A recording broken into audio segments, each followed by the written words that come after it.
We like to tell stories about solitary creative geniuses who bend the world to their will. But raw, uncompromising vision on its own is operationally useless. Without a method of translation, a brilliant idea stays trapped in the mind of its creator. In late 1983, Steve Jobs possessed that exact kind of raw vision. He also realized he needed an entirely different kind of intelligence to help him execute it, someone who could manage the structure required to build a company. He recruited John Sculley, placing two deeply different minds in daily contact.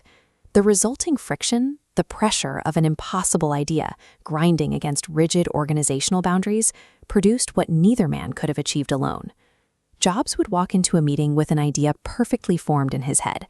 The internal logic was consistent, the aesthetic judgment was already locked in, and the time frame he demanded was almost always operationally impossible. Sculley quickly learned that directly challenging those impossible demands produced heat but zero illumination. Confrontation moved nothing forward, so Sculley listened, and then he translated. He would take a totally unworkable timeline and find the version of it that was merely very difficult to pull off. He realized he could bend the absolute requirements without compromising what Jobs actually cared about, and that was almost never the technical specification itself. It was the feeling the specification was designed to produce. The goal was preserving the exact experience of holding the device for the very first time. Ultimately, you cannot separate these two forces. A visionary's extreme demands require an equal and opposite force of structured translation to exist in physical reality. By the fall of 1983, they were planning the launch of the Macintosh. Jobs mapped out the sequence as an emotional arc, engineering the exact experience for the audience. Watching this process reveals how this company actually operates. Conventional mechanics, the strategy, market research, and org charts, are only scaffolding. The true engine is belief, the infectious conviction of one person forcing an entire team to push past their limits. Scaffolding keeps a corporation legally and financially alive, but only the absolute conviction of the engine can generate the impossible. In the early days, they maintained a clear division of labor. Jobs handled the product, and Sculley handled everything else. But the pressure of reality eventually forces decisions into the ambiguous gray zone between the founder and the CEO. When an issue fell into that overlap, Jobs had a simple answer for who decides. He decides, on anything dictating the company's soul. Sculley's answer relied on the strict lines drawn by the board's organizational chart.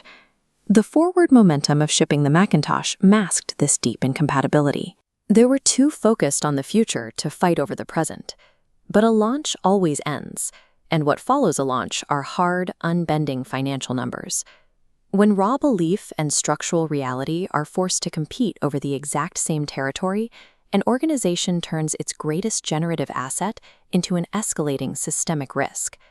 This dynamic leads directly to a well-documented management trap known as the visionaries' failure mode. Exceptional leaders have a specific track record. They have historically been proven right about decisions that everyone else in the room doubted. This scatterplot illustrates the trap.